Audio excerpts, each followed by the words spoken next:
Today, Minnesota's Pharmacy Board discussed regulating CBD. CBD is derived from cannabis plants, but from a different part than what gives you the high that's usually associated with marijuana. That's the THC.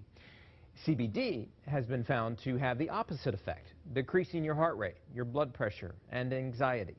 But there has not been a lot of research done on CBD, and tonight our Jessica Miles goes in depth to show us just how readily available it is and the growing concern over how it's sold.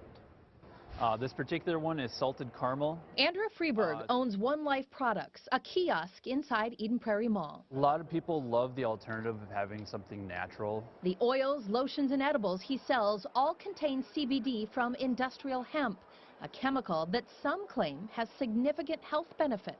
People are using it for anti-inflammatory, people are using it for sleep, and just about everything else. But mainly pain. That's a huge one. I would say that's 35 to 45% of our business. This is one of Freeberg's products. You can see the CBD right here. The label also states that it is tested by a third party. Everything that we have is third party tested by trusted labs that will tell you exactly what's in there, so there's no question as to what you're actually taking. But that is a concern. The quantity or percentage of CBC. And it's why the Minnesota Board of Pharmacy is looking into CBD regulations. Our concern is that these products, because they're unregulated, are not going to state accurately what they contain, may contain things like herbicides and insecticides and heavy metals, and that claims are being made that just aren't true. Executive Director Cody Weiberg says CBD can come from both hemp and marijuana plants.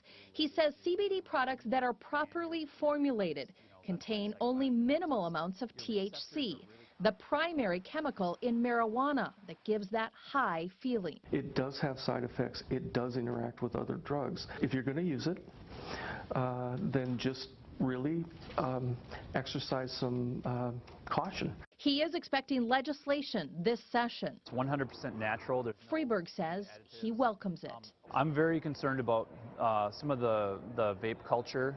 I'm concerned about some of the smaller shops that are just throwing stuff up on the shelf. They don't know where they're getting it. They don't know the purity. They don't have paperwork with it. And it's giving, you know, the whole industry a bad name. Jessica Miles, 5 Eyewitness News. We can tell you Weiberg says he has not heard from any lawmakers yet, but says if he doesn't, in the next week, he will reach out with the hope of getting a bill sponsored and ultimately signed into law regulating CBD.